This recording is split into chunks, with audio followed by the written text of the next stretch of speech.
friend, or green baby. And I was like, poof, light bulb moment. Farmer, pick me. Why don't you pick me, farmer? Why don't?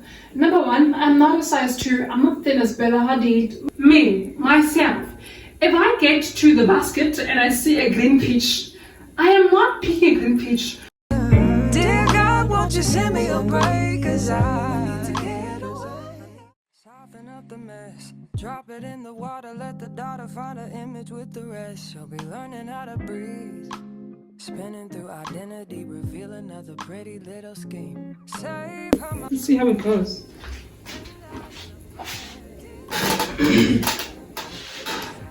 Good evening. Good morning. Hello. Actually, good afternoon. Whichever how fast about what's going on, I'm Kajana. Thank you so much for staying tuned in to my YT channel.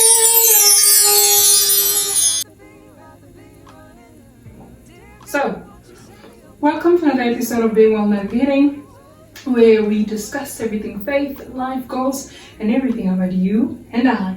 And in today's episode, we are going to be speaking about resilience. Yes, resilience, holding on, being resilience, right? So this thing has been sitting in my mind for the longest of time now, and it's basically, in a nutshell, when we speak of the concept of resilience, we think of and as South African, the first thing that comes to your mind when you think of resilience, you think of a black person for many other reasons which I'm not going to touch. But can we touch because we speak about everything about you and I here, as well as social issues? So yes, you think of a black person when you think of resilience because of apartheid, because of the current socio-economic challenges that black people face. So when I think of who's trying, waking up every single morning to go to work and is trying, who comes from Congo, maybe fled from war, he now has found himself in Campton Park, and he wakes up every morning with a apathy body, edity welding, edity right? So I think of a black person, and I think you too think of a black person when you think of resilience in South Africa. But yes, outside that horrid image of resilience, I want us to think of the littlest things. I was listening to a song today. I think the name of the song is Voga by Joel Zuma, and there's a part where he says where we have to work for this freedom. There's a price to pay for the freedom, and I was like, poof, light bulb moment.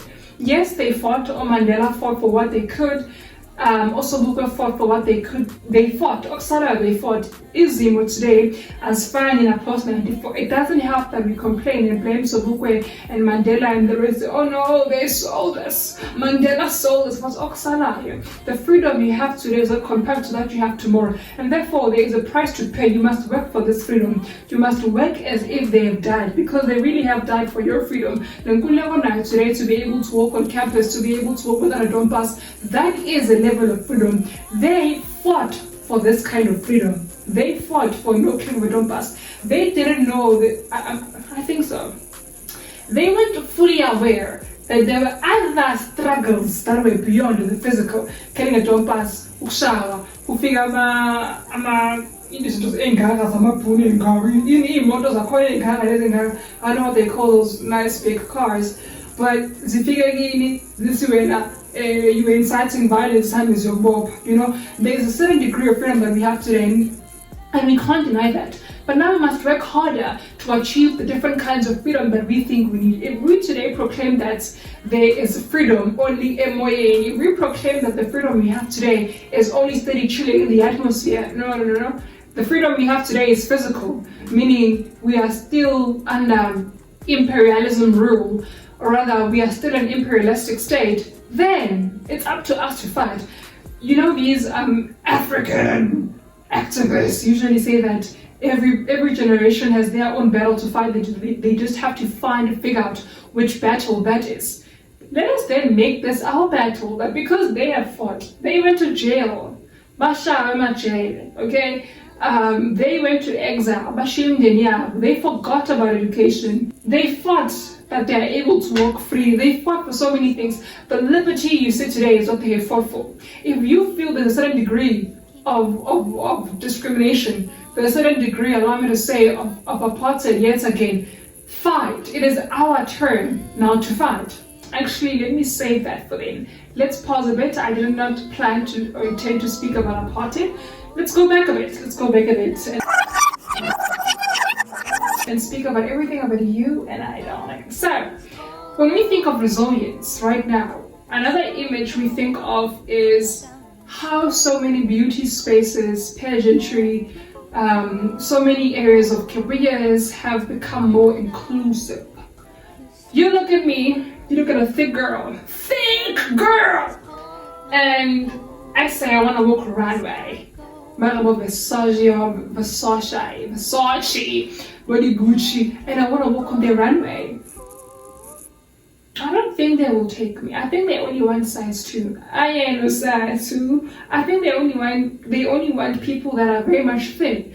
For you to be able to walk on these, nice big ramps, you need to be the perfect size. You need to have maintained the perfect weight. So now I come on here as a big girl and I say, hi, my name is Azania Mkunjana, and I'm starting a movement, and I am saying that people of all sizes should be given equal opportunities to be able to walk the ramp.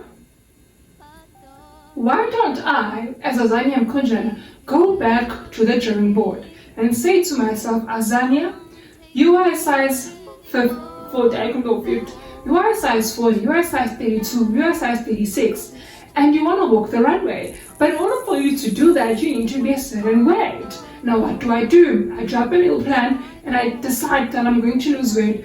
I don't think they'll take me. They will not take me at all. Number one, I'm not a size 2. I'm not thin as Bella Hadid. My name is, I'm not as thin as her. But today you find individuals that want to be included. They want spaces to be inclusive because they don't want to work hard.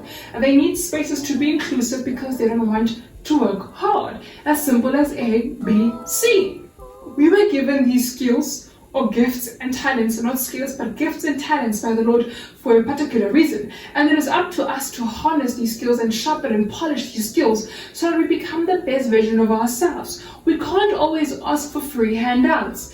If I, with my little this is a horrible example, but think of it as if you ask for a free handout, if you ask for people to be inclusive because you don't want to work hard or and stand the test of time, you won't necessarily reach your potential, because your potential would have been reached if you were able to work hard and fight to be thin and lose weight and get on a diet and be as thin as Bella Hadid and make your dreams come true and walk on the runway for Gucci. But no, you don't want that. You feel discriminated against. You think the world is against people of my size. I was born like this. And no, they are discriminating against me.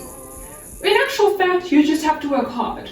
Just work hard for what you want and what you deserve.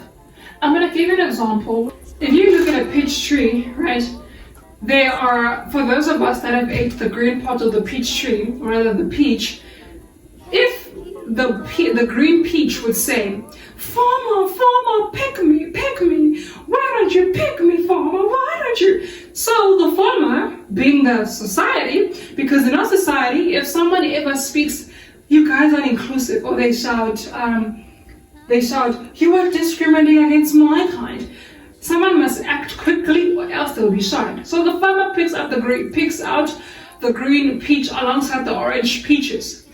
Now, my darling babe, myself, if I get to the basket and I see a green peach, I am not picking a green peach because I know it's hard and it's sour, and I have no reason when I'm craving a peach that I'm craving a green peach. I personally have no absolute reason to pick a green peach, and I'm not going to do that. Same in the real world. Can we normalize not pushing unnecessary boundaries? Don't do that to yourself.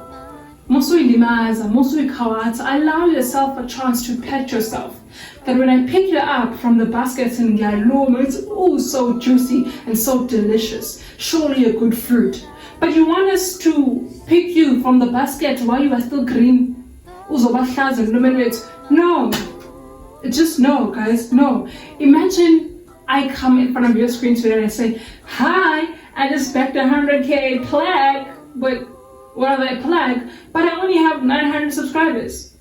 Does the content match KM's content. That's the quality. That's the lifestyle showcase KM's. It doesn't, well, it doesn't have to be KM's, but any other person who has 100k subscribers has a certain kind of caliber of videos they create, and you can see that it has come with experience. Most of them you don't want to give people things that are not yet vutiwe.